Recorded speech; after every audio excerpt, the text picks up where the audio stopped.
Wakey, wakey, Iggy Biggy. 'Tis the SModco SMorning Show, blasting awesome sauce all over your interwebs. He is. He's very, very outgoing. He interacts with everybody. I just get nervous when he gets near the cash register, cause who doesn't? yeah, Really? I mean, it's. I remember one time when I first started working here, he came in and he came over to me and he goes, "Hey, bro, you work here, right?" And I was like, "Yeah, I work here." And he goes, "All right, good. Do me a favor. Go out to the back. There's like 8 boxes that have to come in." Yeah. That was the first time I met him. He put you to work. He put me That's right awesome. to work. But a nice fellow indeed. I hope that Ming has a really good time out there. I have no doubt in my mind. I'm sure he will. And if you're, well, I don't know that this is going up right away. Oh, yeah. I doubt it.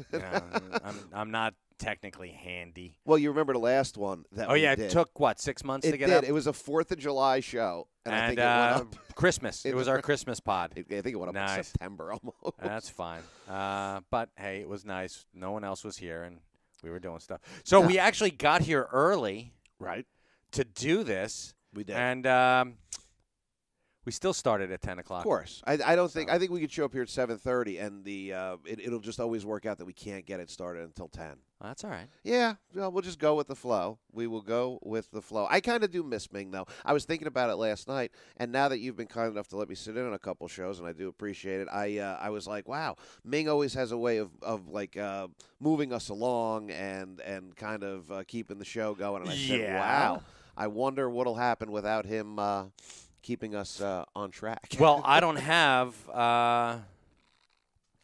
just so you know, I don't have bullet points for us. I figure we'll just, for me, part of the charm of a really good podcast is one that, hey, let's see where this is going to go. I agree with you. You and I are on the same page of that. Because, I mean, even when I first came in and was doing the shows with you guys, I realized that you didn't really ever have a lot of bullet points. Ming would have a few.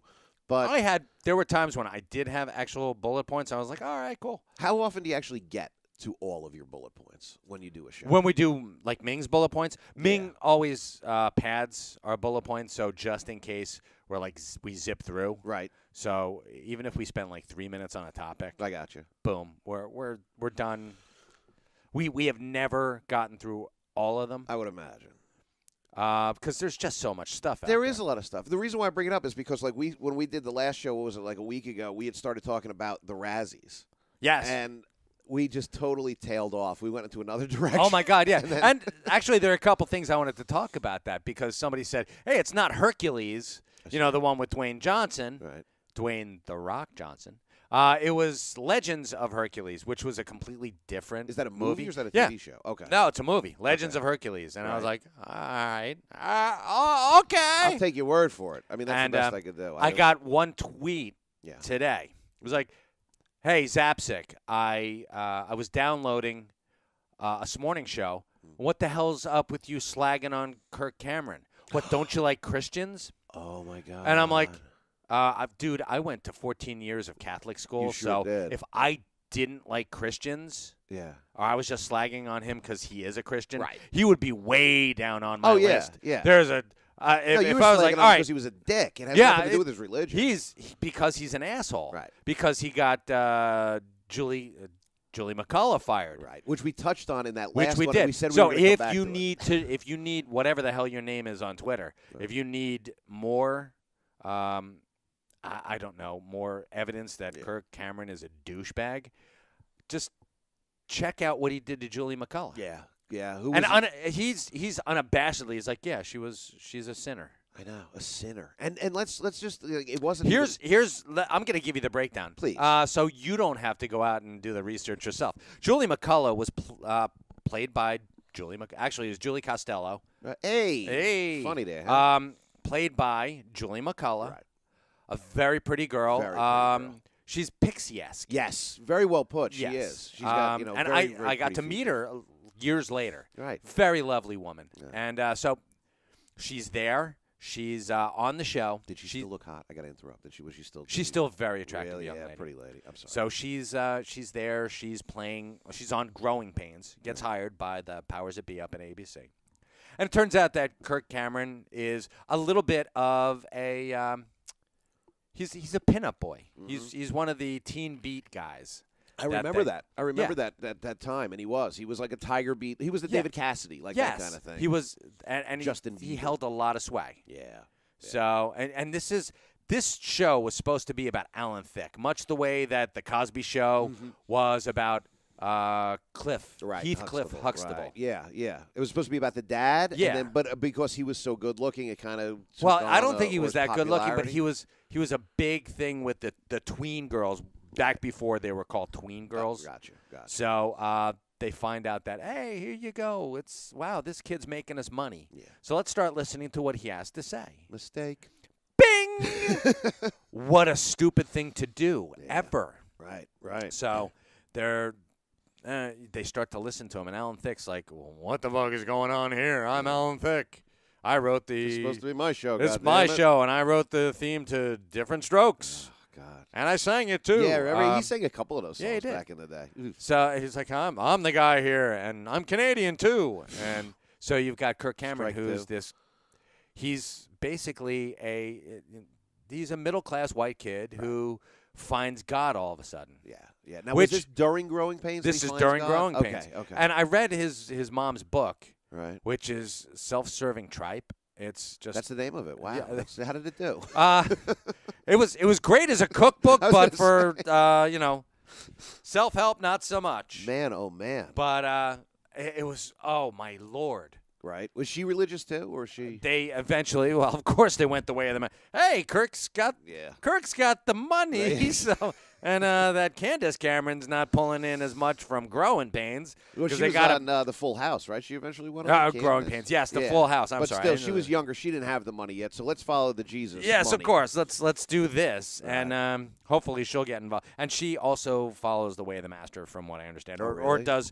She's a born again. She is, because I'm going to throw in one. She's married to a famous hockey player's brother, who was also a hockey player. She's married to a guy named Valerie Bure, who was Pavel Bure's brother. No relation to Valerie Bertinelli. No relation to Valerie Bertinelli, nor. But anyway.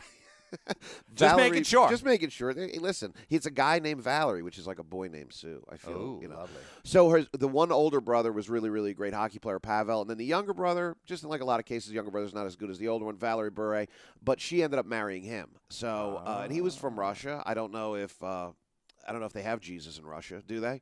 Because I don't know if I don't think he's of the people as much as they would want. You're right. Although you would think he is of the people. So Jesus he's for the common man. He also said, wherever two or more of you gather in my name, that's a church. I hear you, but do they even do that in Russia? I don't. Do they even gather? Are they allowed to gather in Russia? I don't think they're allowed I don't to. think so. So anyway, she gets the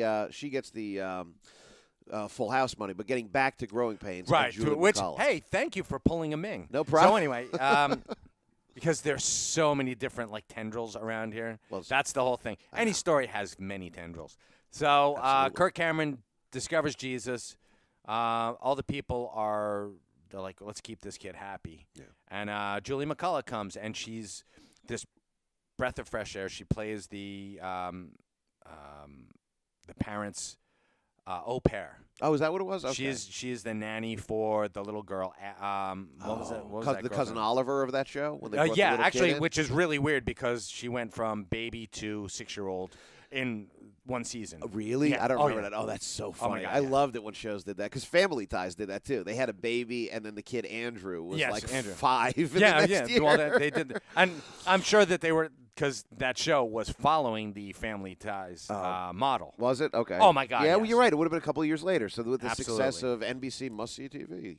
Yeah, well, you figure there's like a 2-year lapse between the two Makes of them. sense, though. I mean, they copied success. Right. Now, did they did she play like a girl next door type? Was she like real innocent? Yeah, she was very innocent, yada, yada, yada. Right. It's very cute. And they were hiding their love affair from their parents. Oh, I don't remember that part. Okay. Yeah, from the parents. And then they got engaged, and he's like, he finds out that Julie McCullough had posed naked for Playboy. Yes. Now, why he didn't know this beforehand? Yeah, I was going to say. I mean, I knew it. Yeah, I know. So did I. I'm like, that's a girl from Playboy.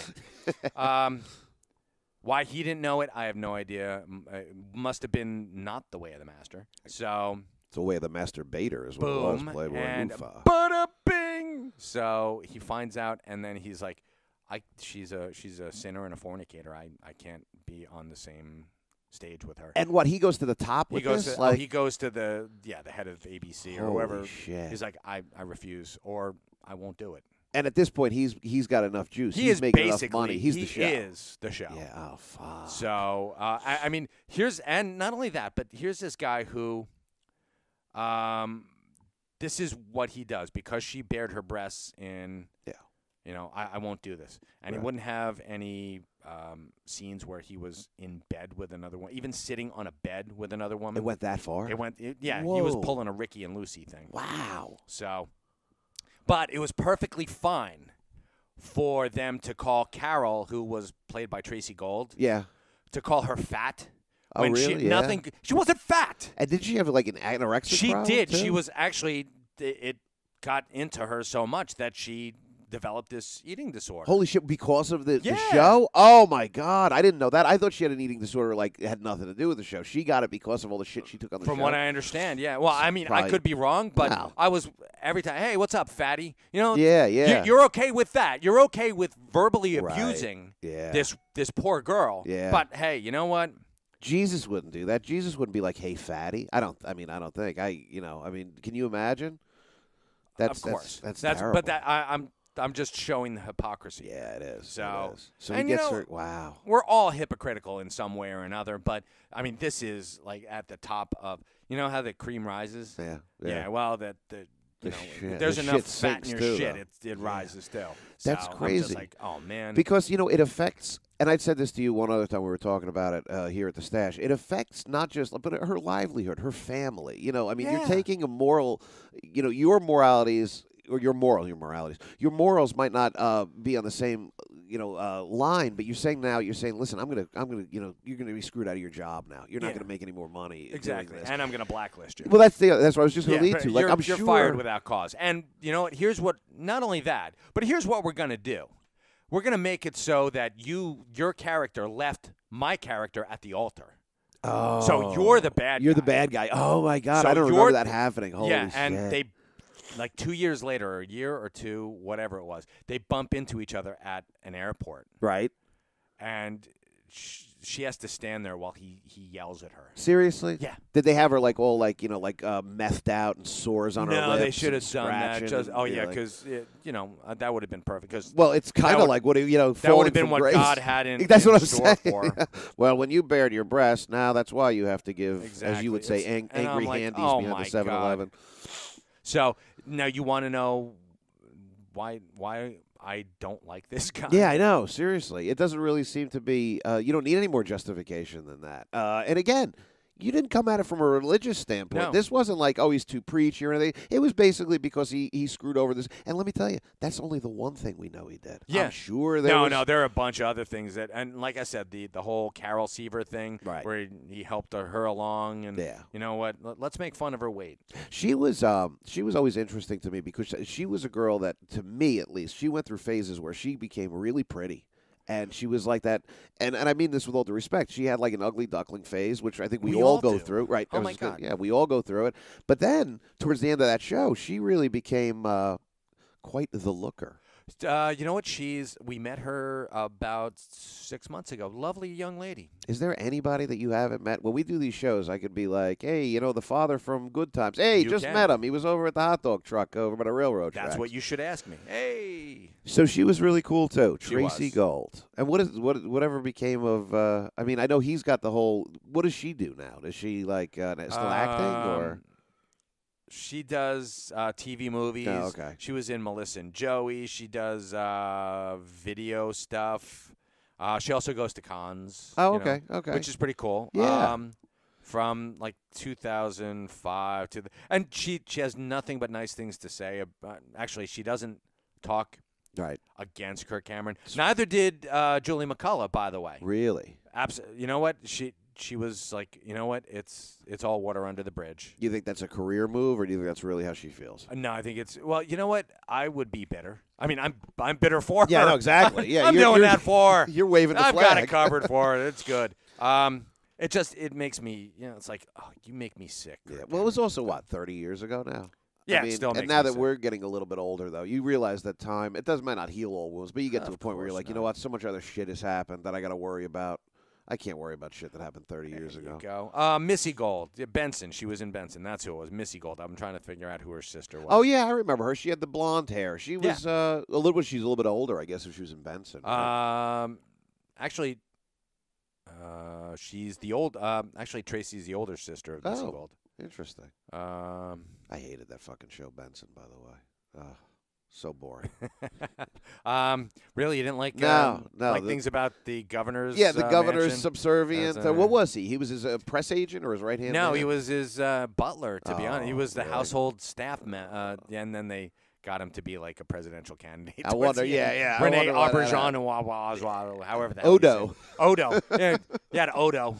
That's funny, man. No, I wasn't a big fan of that show. That was like TV Valium. I'd put that on. First of all, it was. I don't know if it was over my head. It probably was, but it was. I mean, it reminded. I got to be honest with you. I wasn't a big fan of Soap.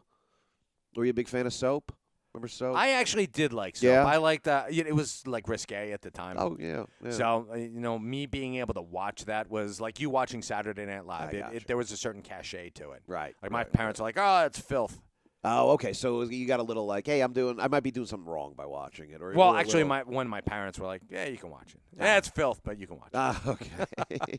So, I have been going back. I told you about Saturday Night Live. I had found a book when I had recently moved that I hadn't seen in about 20 years, and I started rereading it, and I started downloading old episodes from season 1, 2, 3, and 4 of Saturday Night Live.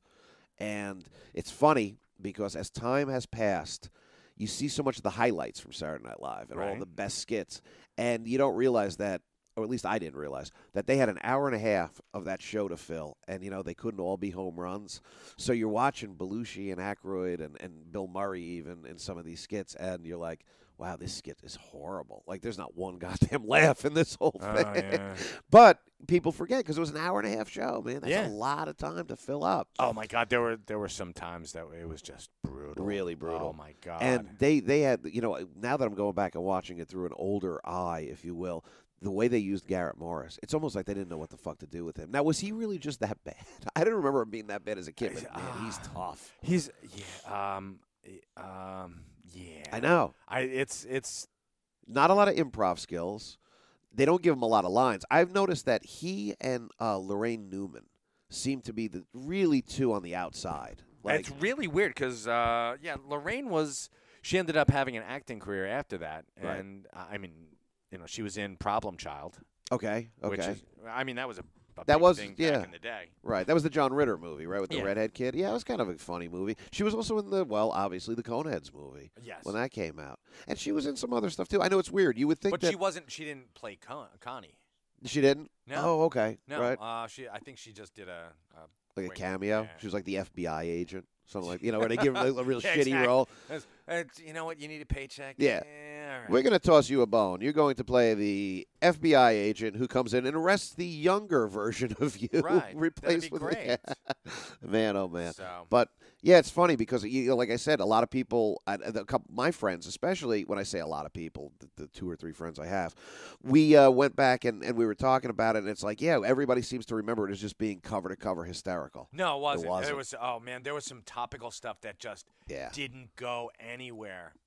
And if you watch some of the weekend updates, you're like, Oh, I know. especially crickets. with Chevy Chase. I know. Yeah, and they say that Chevy was the strongest. Now, that was before Jane, You Ignorant Slut. That's you and I disagree with that completely because he was only on the first season. One correct? season, that was One season, then done because people came sniffing around. Hey, you'd be really good for. You'd be good in the features. Oh, hey, yeah. have you heard of these things called the talkies, Jimmy? Exactly. So it's like, oh my God. There was talk of him replacing Johnny Carson back then. That's how fucking popular he was. Can you imagine if he had done? And we all know about the punchline of Chevy. What's the Chevy Chase show? Right. And how long did it go for? Yeah. It was a swing and a miss. Was that show? It really was only on for what, a month? Not even. Not even, I don't right? think It was a made couple like episodes. 2 weeks, 3 weeks. Wow. How do you fuck up a show so bad that, like, even your first episode, they're like, pull the plug? Yeah, and they're like, oh man, he sucks. And I kind of remember it, but and I wanted to like it. I was pulling for Chevy Chase, right? But I don't know, Oh man. my God, Lorraine Newman did a bunch of voice. She's got a face for radio. Her and me both. Wow. Wow. A lot of voice work. A lot of voiceover work. There's a lot of money in that, isn't there? There's a huge amount of money in that. We should get into that. You and me. We should get into voiceover. What do you think, boys and girls? Yeah. She was in Up. She was in additional voices. In Up. That's a kids movie. Yeah. The B movie. Okay. Is that a kids movie too? That was with Jerry Seinfeld. Okay. Jerry Seinfeld. Right. That is another animated film. Okay. I'm a bee. Yeah. According to Jim. So I'm just looking up her resume here. It's actually pretty. She's worked a lot over the past 2 decades. She's probably got a little bit of money then. God bless her. I hope that, because you don't see her all that often, which is probably a good thing. But Blues Brothers animated TV series. Holy God! What the hell was that? Oh my Lord! There was a Blues Brothers animated TV series. Was that like a Saturday morning cartoon? Jake and Elwood was Phoebe Buffet, right? That was the girl on Friends. She plays Mrs. Buffet. Problem Child TV series. Oh my God! There was a Problem Child TV She was series. Laerta in Coneheads. Okay. Which I have no idea. She was LaWanda Dumore in Problem Child. Huh. LaWanda. I heard with her Dumore. acting, they asked her to do less. Yes, But LaWanda. Wow. So who do you think? You think she had a better monetarily? You think she had a better career or Jane Curtin? Oh, Jane Curtin, absolutely. Really? Jane Curtin had 2 really great sitcoms. Kate and She Ally. was in Kate and Ally, and she was love. also in Third Rock from the Sun. Oh, she was in Third. I never saw. Okay, she was Third in Rock from the Sun. That one She was on a played long time. John Lithgow's Paramore. Okay, and that was on a long time. That show, wasn't it? Oh, very, very much. I have to make a confession right here. When Kate and Ally came on TV. Oh my God! Was it Yeah. Ari? What's her name? Worse. It was fucking Ally McGraw, wasn't that? Or who was the Susan St. James.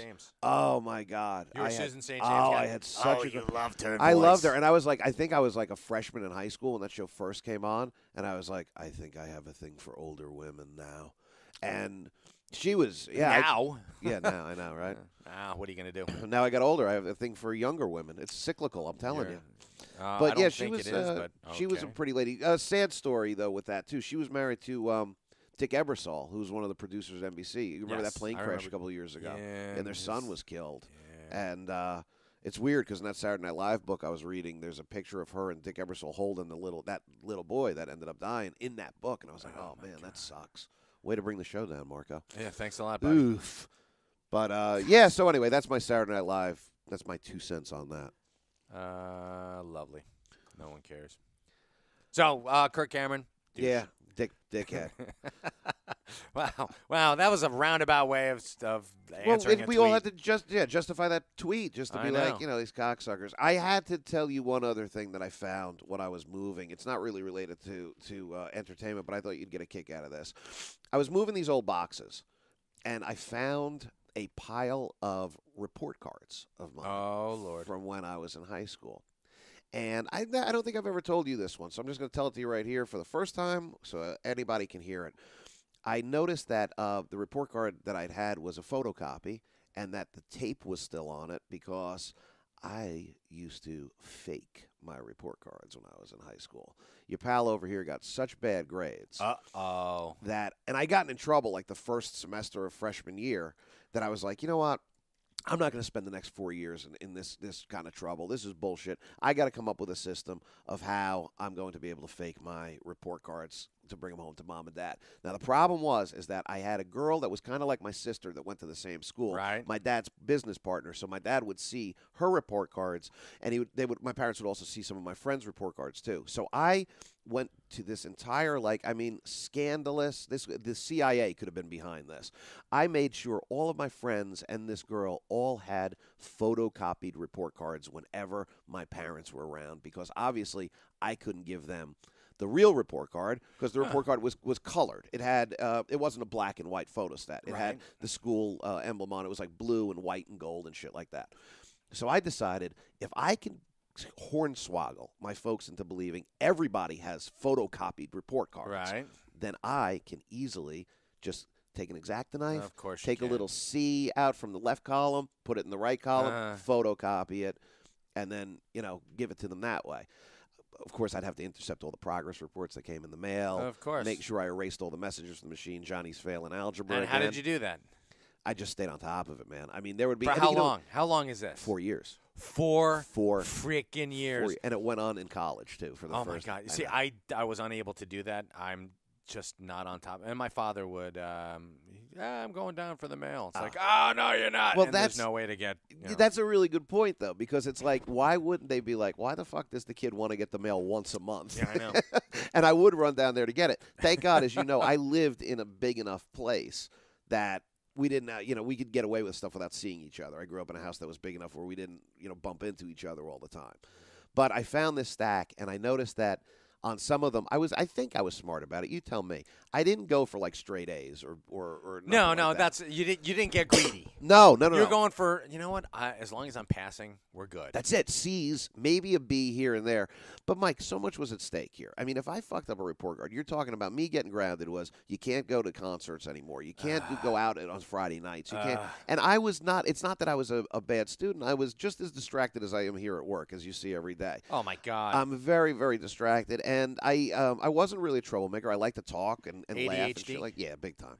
Big time. And you know what? That's such bullshit because ADHD is just like being friendly. It's shiny. Yeah, you know what? Everyone's distracted. I don't care unless you're on fucking Adderall. Yeah. It's like, all right, and you're just staring at the same thing for like an hour. It's like, all right, how do I best tackle this pork chop? Right. It is over and over. Exactly, and it's we all get distracted. There is.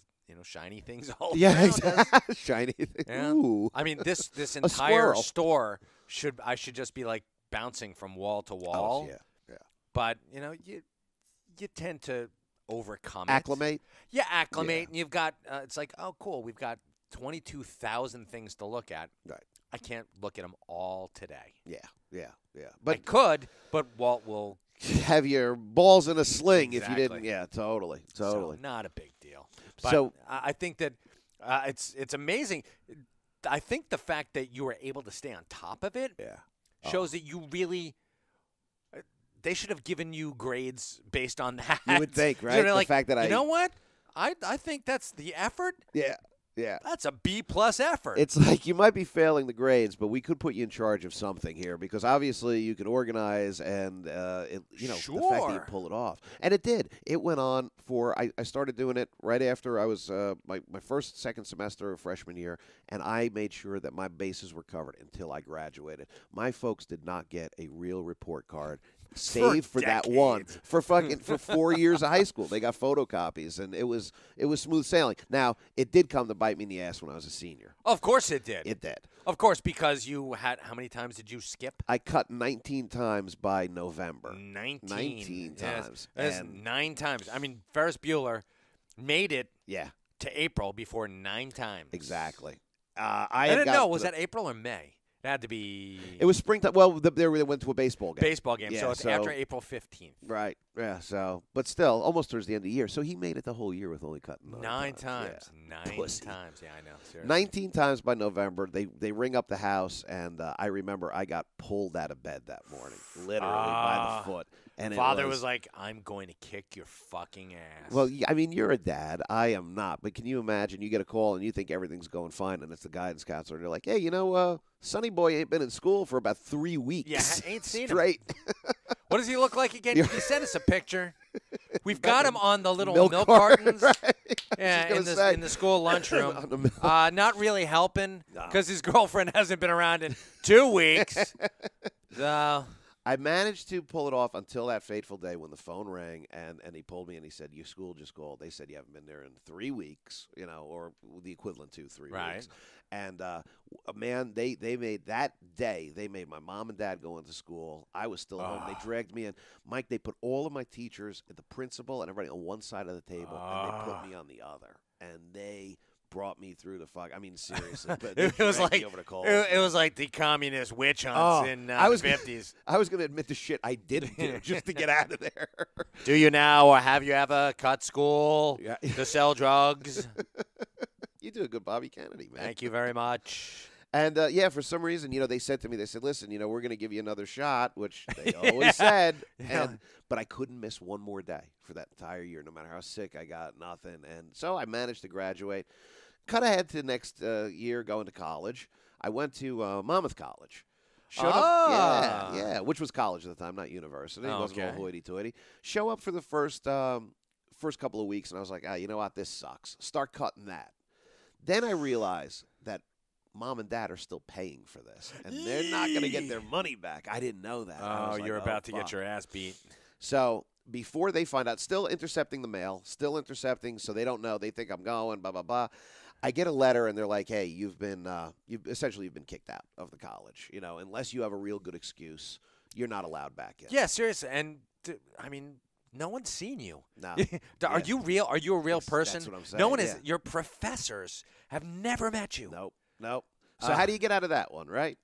Exactly. How do you get out of it, Mark? Go. Right. You go to I went to my doctor's office, and I went in for like a sore throat or something, and I managed to steal letterhead from the doctor's office. Hey, statute of limitations is over here, man. I steal letterhead. I go home, I enlist a couple of friends that have computer skills and whatnot, and I type up a letter that says that I had mononucleosis on the letterhead of my doctor. I forge my doctor's name. I go in front of, what is it called, the bursar? The bursar's office. Right, the bursar's office. Oh, my God. And the dean of students. And I remember, pal, when I walked in, I said, all right, man, the only way they're going to know that you're bullshitting is if you flag it, so you better be cool. You better play this cool. I'm sitting across from Dean Martin. I'm sitting across from the dean of students. Dean of students. Right? And she says, so what's the story? And Morning glory. I passed the note across the desk from the doctor. And I said, well, I had mononucleosis, blah, blah, blah, blah. She reads it. She said, okay, I understand. You can come back next semester. No harm, no foul. All's forgiven. I was like, I did it. I beat the odds. I'm not gonna get in trouble. There's a however in here. Oh, there is. I'm like, I'm never going to fuck up again. I am going to rock it this time. I go back the next semester. I went to 2 algebra classes. I went, this sucks. I can't handle this anymore. And I walked out. And that was it. That was it. Meanwhile, the folks got the bill. I think it was like $19,000. Of course it was because I don't. Might not have been that much, but it was at least 10. Well, it was. You got to remember, I did 2, so I think it was. No, like, I'm saying per year. Yeah, 10 per year. Well, he yelled at me for 19. And So well deserved, I'm sure. Guess. Hey, I did the same thing. Did you? Oh my God, my college, I majored in drinking. I was actually pretty good at that. I went to Manhattan. Made College. honors, I heard. Yeah, I did 2 Dean's years list. at a 2 years at a Catholic college. Okay. Manhattan College is run by the Christian Brothers, and I went to Christian Brothers Academy. So I was an early acceptance up there. My father, had some sway, and they're like, "Yeah, we'll take you." Right. We're an engineering school. We do mostly, people with scientific background. What do you do? I'm like, communications. Like, bullshit. You got an English program or anything? They're like, yeah, it sucks, but okay. Because you were a legacy? Was that sort of, yeah. Okay. I wasn't a legacy. My father went to Dickinson College, but my father through his allegiance towards the Christian Brothers, because Christian Brothers had just opened up. He had just opened his practice here in New Jersey, doctor. Okay. So he volunteered his time up there, and he became friendly with the brothers, and they actually made him an affiliate brother. Okay, so he was connected. He was juiced in. So I went there, and I had people looking out for me. Right.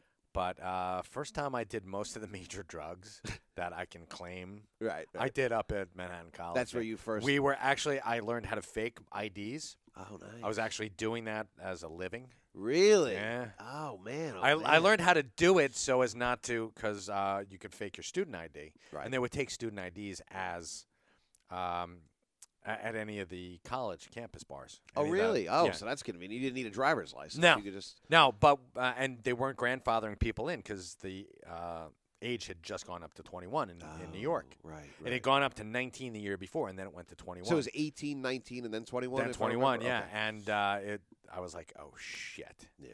But I had a Playland fake ID from when I think. Rye Playland? No, Playland. And anyone who – I'm sorry. I should explain stuff. Ming Consider usually makes the me guy that's explain talking to stuff. you doesn't even know. Okay. Playland was a like an arcade up in New York City, up in Times Square. They had 2 of them, and you could go and get a fake ID. Wow. I was 15 when I got my first fake ID to be 21 because they had never, when we didn't have any really grandfathering in New Jersey, everything jumped up to 21. Right. I'm pretty sure. My brother Tom actually stole my brother Steve's driver's license, sent it in, said, I lost my driver's license, and had his picture taken. So can you imagine that used to work? That's it crazy. did, yeah. But wait, before you go any further, Playland, when you went in to get this ID, you told them how old you were? They took you at face value? Exactly. It was New York. Yeah, It was New York in 1982. it So was I was a golden age. Yeah, I know. It was, what a beautiful time. Was. They took our picture. Right. It was $30. Okay. And and it says state ID at the top. Wow. State ID, name of state. I'm like, yeah. I'm like, New York. Why not? I was Michael Logan. Michael Logan. I took the name from Wolverine. Okay. Michael Logan was 21 in 1982. Wow. So that puts me 6 years over. Right. And the only places around here that it worked were at some of the rougher bars. Of course. Whose standards might just be a little lower. A little lower, but and they were impressed that I actually used to dress up to go, and I would put on like an Oxford shirt. Smart. No. No? No. I would think that. Let's put it this way: the name of the place was Coco's. And so Bizarros. You stood out then. Okay. Do you know that scene in Animal House? When what is it? Double Rock and Rye and 7 Carlings. 7 Carlings, yes. Yeah, that was you. That was me. Mind if we dance with your dates? I swear to God, Really? it was like right in there. They're like ID. Gave it to them. They're looking at me. I'm wearing glasses. I'm like Clark Kent. I'm Got like a pipe. Yeah, pretty much. If I could have gotten away with a pipe, I would have done it. I actually did. I was smoking a cigarette, smoking a Newport, and a lady took it out of my mouth and started smoking. I'm like, all right. That'll work. Play it you cool. keep it. Yeah, right. Yeah. And I swear to God, I looked about as 21 as Stretch does. I'm sure, right? I mean, if Josh you had Bruce, braces, if you've never seen him, I didn't that's have braces. No, I'm just saying, if you did, that's how ridiculous it would have been. It was. Oh my God! But it worked. It did, and you said Around there was there. a couple of places, a couple of dive places, right? Dive bars, yeah. Marianne's over in Colts Neck, right? Over on 34, Yeah, 537. my friend Eric loved that place. Yeah, man. oh loved my God. that place. Because it was an old man bar. Yeah. Go to old man bars. And there were, then by the time I hit college age, my fake ID said I was like 33. Like 25. Yeah. Aren't you a little old to be hanging out at, college bars? You can't even be drafted anymore, young man. You're getting your AARP card soon. Yeah, nobody wants your blood. It's too old. Yet you have such a clean shave. Do you even shave? Exactly. That's crazy. So baby smooth. Are you in the process of sexual reorientation? Is that what that is? Say, speaking of which, you saw Bruce Jenner? Holy shit! I saw that in the telling paper. you, Oh everybody had it. Everybody had it pegged. Did they? I yeah, didn't. they're really? like, oh, look at him. He's smoking a Virginia Slim with. I was like, oh wow. That is the first sign. But But I saw a picture yesterday, and they said that he's in talks to do a reality show. Did you know that on E about this whole transformation? I know. It's crazy. You go back and you look at the pictures of him in the 76 Olympics, and he's like, macho man. And Yeah. I know. But now I guess he's Mark Spitz and him. They were the two. They were the shit. Well, Mark Spitz, but Bruce Swallows. That's what I've heard. Yeah. Anyway, not to go off on a tangent, but how long did you use that ID? Until I was legit. Actually, until I was legit. Oh, really? Or actually, yeah, it was pretty much. But I lost it. Yeah, like I'm sure. Well, you 20. Yeah. And by that time, it's like people were, you're close enough. I guess. You look sort of. I never had to get, and I had a buddy that made really, really good fake IDs too. He actually had a big board that he would bring to parties. And you want to talk about getting in fucking trouble? Can you imagine? He would have this big board that had the New Jersey State. Oh, sure, with the seal. Yeah. Well, no, that was the other thing. We had a friend who worked that summer down at the DMV, and she stole a box of the laminates the laminates with the seal on it. Oh, dude, it was golden. So we would charge. Look at me saying we, but it was like we would charge like like $200 a throw, and he Sure. would go to each party, and they looked fantastic. But I really didn't need an ID. What we did was there was a place down in Long Branch, in Ocean on the highway. It was a costume place. Down by the food town in Ocean. Yes, okay. There was like a little costume place off to the right on the north-hand side. We went in there, and they had Hollywood-grade like fake mustaches, and they were really expensive. They were like $40 at the time, which was a lot for a mustache. And we were like, you know what? Because we were more interested in going to a racetrack, to be honest with you, than drinking. Like, we were more interested in going down there and gambling and trying to make a buck. So we went in there and we invested in these really, really good mustaches. Bought the spirit gum and everything. Oh, my God. But I did the same thing. The reason why I thought of this story is because you just said about getting dressed up. And putting on a nice outfit to go. So when I would go to the racetrack, I would go into my dad's closet, and I'd be like, well, I can't get dressed up because it's the racetrack. I need, like, 70s degenerate clothes. So I'd get, like, the brown leather vest with the plaid shirt and put on some boots, a hat. I'd put on my fake mustache. But you got to remember, pal, I had braces. I did have braces at the time. And I'm talking I'm 15 when I'm doing this. Oh, my God. So we would go in and go up to the window and bet. And, Mike, I can remember the lady literally laughing at me. Although she still let me bet. But she was laughing at me while she took my money. She was just like, I can't believe it. And the best part about the fake mustaches is that from all the spirit gum over the years, they dried out, and mine broke in half. Oh. And yes, I had to wear it like a Hitler mustache. Oh, my and God. I did. Oh, that's great. I know. But that's my fake ID kind of story. I never had a fake ID. I never did. Good for you, man. Yeah, well, it wasn't that hard getting the booze and other things. There were always people like you around. Yeah, right. Most of the time, it was just bullshit bravado. It was just facing them down. I guess. Look, right? staring people in the eye. I found out that all you got to do is yeah. Can I see some ID? Here you go. All right, Dr. Hibbert. Oh, my good man. Confidence. That's pretty much it. Oh, yeah. And that worked just as well as bullshitting your way through it. Yeah, I guess that. Hey, listen, as well as a Playland fake ID. That's a lesson in life, not just IDs. Yeah, pretty much. Man, if you could play the room.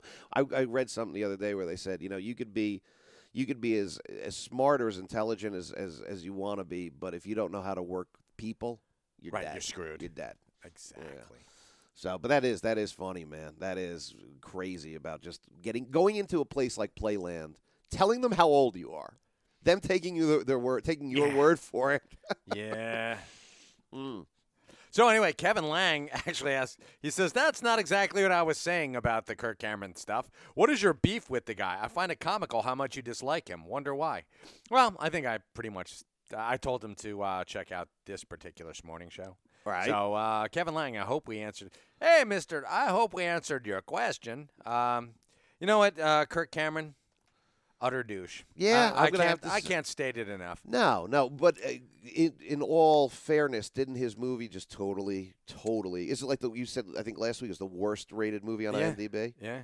That's an accomplishment, I guess. I suppose it is. Yeah, you got to be pissing off a lot of people, dude, to get that reaction. Well, he said, "Hey, everybody, why don't we all get behind my movie and make it the best thing that IMDb has ever seen?" And everyone's like, "Fuck you, Kirk Cameron." We still remember Julie McCullough. Yeah. We remember what you did. Swing and a miss. Another backfire from Kirk Cameron. Come on, everybody. Let's make my Jesus movie the best that there ever was. And how about what's the other one? Backdraft. The other. Was that another crappy? Another one of his. I forget what the hell the exact name. I don't know. I hope it wasn't Backdraft. No, not Sharon Stone. The Backdraft had Jennifer Jason Leigh in it. Yeah, it did. Yeah, and Kurt Russell. And one of the lesser Baldwins. Yeah. Did not expect. It's like when you go down the pay chart. Can we afford the best Baldwin? No, lower. Can we get the second best Baldwin? Keep going. Yeah. Loose change. Can we send the hat around and get Billy Baldwin? Come on. Who's the one who looks a little off? He doesn't look like any of the other ones. Is that Steven? He's all the way down. He's the lowest. Is he? Because he goes on Fox all the time. Oh, he's very much a conservative, whereas every one of his brothers are very liberal. I got you. And I personally liberal, conservative, whatever you want to fucking call. You know what? I want government out of my pocket, and I want religion out of my bedroom Right. and my exactly, my brainwaves. I don't know. want Scientologists coming over and saying, "Hey, you know what? Igzibu is resting right inside of your frontal lobe. Right. I need $50,000 to get him out. Yeah, I don't need to hear that. Out of you. No, I hear you, man. I hear you, and you're right. There has to be a separation of. But that being said, I mean, it's. I've always been, I got to be honest with you, I've always been the same way. I don't really talk politics, I don't talk religion, and I don't talk abortion. Those are my big three because there's really no upside to it. You're not going to win, and it's not that the point isn't winning. It's just you're always going to go in that circle. It's a hamster wheel. Of course, it's because you'll never talk somebody out of their beliefs. There you go. Ever. I know. You will never talk somebody, especially, it's like, hey, it's fireproof, not backdraft. Okay. Fireproof. Fireproof. Saving Christmas. He plays Kirk in Saving Christmas. You think he pulled off that role? Barely. I know, right? He needed acting tips. Well, no, he wasn't allowed to pull off at all. Sorry about that. Get it. Are you a good person? What's fireproof? What's that? Fireproof is he plays Caleb Holt. No, but what's the story? In an attempt to save his marriage, a firefighter uses a 40-day experiment known as the Love Dare. Ooh, wow. The Love Dare. That sounds like something he wouldn't touch, being that he's all. Well, righteous. Here's the thing. Here's another really weird thing that when he was supposed to be intimate with his on-screen wife, right. They brought his real wife in to do those scenes. Really? And backlit. Really? Because he couldn't even act. He's an actor, by the way. Yes. He couldn't even act Okay. that he's with someone else because. I mean, what? Jesus doesn't appreciate good acting? Jesus doesn't want you touching nobody. Seriously. Nope. Man, oh, man. Nobody. And you know what? His wife, though, I mean. She is a very attractive young lady. What's her name? Her name was, Chelsea Noble. Chelsea Noble, right? Yes, very good. Yeah, I know. For somebody who's killed so many brain cells, I'm surprised I remember that name. But I remember she used to do a commercial for makeup back in the day too, and she was a very very pretty lady. Yes. I would imagine she's probably all religion.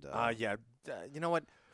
Here's my thinking on that as well. Drinking that Kool-Aid, that particular brand.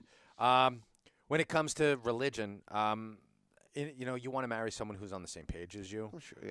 But you also want to marry someone who, if you start to go off the fucking rails, is going to say, hey, you know what, Mike, I love you, but your brand of bullshit is really starting to piss me off. Right. So how about you cool your fucking jets with that stuff? And nobody really has. No, I was going to say, I don't think she did that, though. I think she went off the rails with him, though. Or who knows? I mean, maybe she was. Whatever. Personally, you know what? To be honest with you, I'm kind of bored with Kirk Cameron in my long-going feud because, first off, it's like sort of one-sided because I am not even on his radar. I mean, even as low a celebrity as he is, he is still several steps above me. I mean, like several hundred. Hey, man. He wouldn't even sign my 8x10 if I put it in front of him and gave him $50. Right. Pass. So, yeah, sorry about that one. I don't know, man. Maybe you just need to incorporate a little more you-know-what into your a little more fame. banana. Yeah, there we go. That's it. I don't know. I mean, I think that he would sign your 8x10 if you gave him 50. Yeah, probably 75. But actually, Tom Mum, our buddy from Blue Juice Comics, Love Tom. He emailed me and Ming. He's like, on the celebrity, what is the Celebrity Worth website? Yeah. Like, here's what Kirk Cameron's worth. It's like $20 million. I'm like, yeah, it's all right. Wow. All right, here you go. Trivia. Kirk Cameron, a Christian evangelist, refuses to kiss any woman other than his wife. To film a scene in which his character in this movie kisses his wife, filmmakers had to dress Cameron's real-life wife, Chelsea Noble, as the wife character played throughout the rest of the movie by Erin Bethea, and shoot the kissing scene in shadow so the difference between Noble and Bethea would not be as evident on screen. Wow. Okay, cool. Actually, this is kind of cool. Instead of a fee for starring in the film, Kirk Cameron accepted a donation to his charity, Camp Firefly, where he brings terminally ill kids to. And I don't want to go off. I would now. Neither one of us would on that. That's I mean, of course. Yeah. But that's just so weird. It is. It is. Because I don't know. I mean, I'm not an actor, obviously, but you would think that that's all part of the game. I would imagine if you went home to your wife or if I went home to my wife and I said, listen, I got to do this scene. We're making fucking $10 million. I got to kiss. I wouldn't care if I had to kiss a monkey. I wouldn't care if I had to kiss you. No offense. I mean, But you know what I'm saying? Like, dude, you're top of my list, but fine, fuck you. No, but you know what I mean? Like, I would think course. that's all part of it, where it's like, that's why it's called acting. It's okay for me to do this. Because once it's over, I go home to you. I love you. We have kids together, whatever. This is our lives. It's not like you're doing porn. That's what I mean, yeah. So I never understood that, but hey, you know what? God bless you. Whatever. Whatever. It is what it is, and what are you gonna do? What are you gonna do? And I'm done talking about Kirk Cameron. Fuck so we him. have like 5 more minutes to talk about. So what do you want to do? You want to talk about Ming? Let's talk about Ming.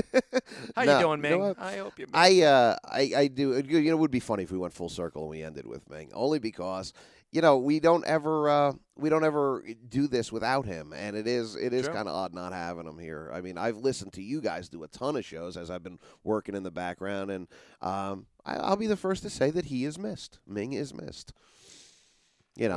By who? Not by us. Well, he does.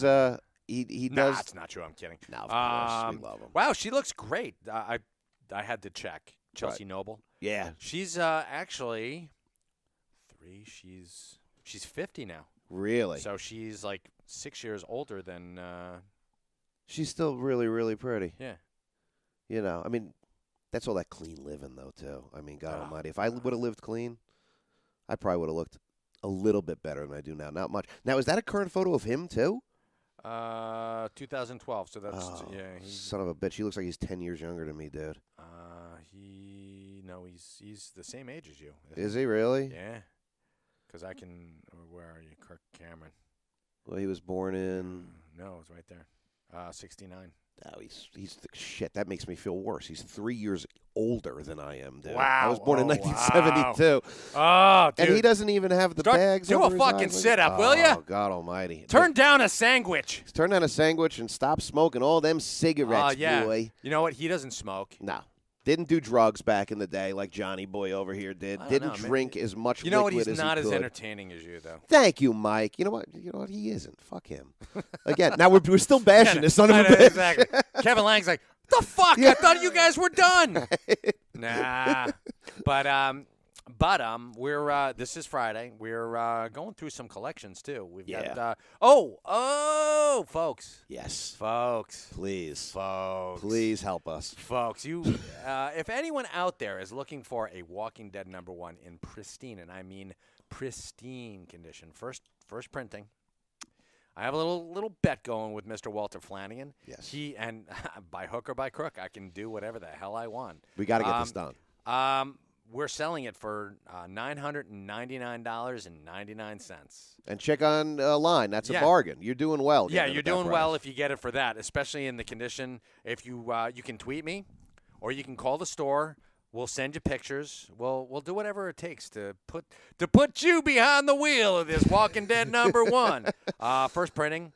The price is, I'm not going to say only going to go up, but the price will probably not go down. It hasn't yet. This is one of those. Actually, we've sold this particular, not this exact copy, but we have sold one in store for $1,100. Right. Wasn't there another one that went for $13 a while back, though, too? Or am I mistaken? No, I thought there was two of them. We did, yes. Okay. And there was one that went for $13. Oh, okay. So we're pricing this one to move. It's $300 less than the one we had sold not 6 months ago. Yeah. And it would really help with this friendly bet. And it is a friendly bet, guys. It's a very friendly bet. It's a very fun bet here in the store. And if you could help, we would love to get it out here before. And into your hands, man. Yeah. And but it has to be before March 1st. That's it. I'm going to tweet this once a week. Yeah. And please, if you can, help us out because, again, like I said, it's a friendly bet, but it would really, really, really, really help us. How awesome would it be if we got a call and the person buying it was Kirk Cameron? That would be awesome. That would be perfect. Zapcic, just because Or he calls on March 2nd. Yo.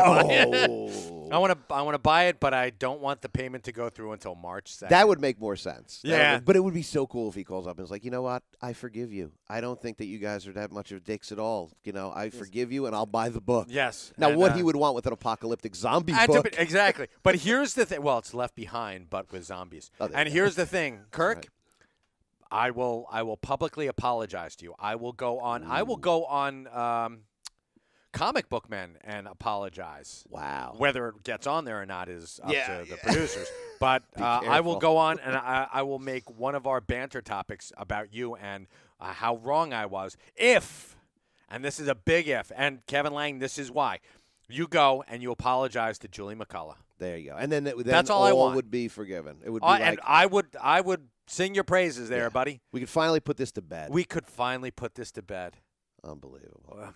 Kirk, what are you waiting for, buddy?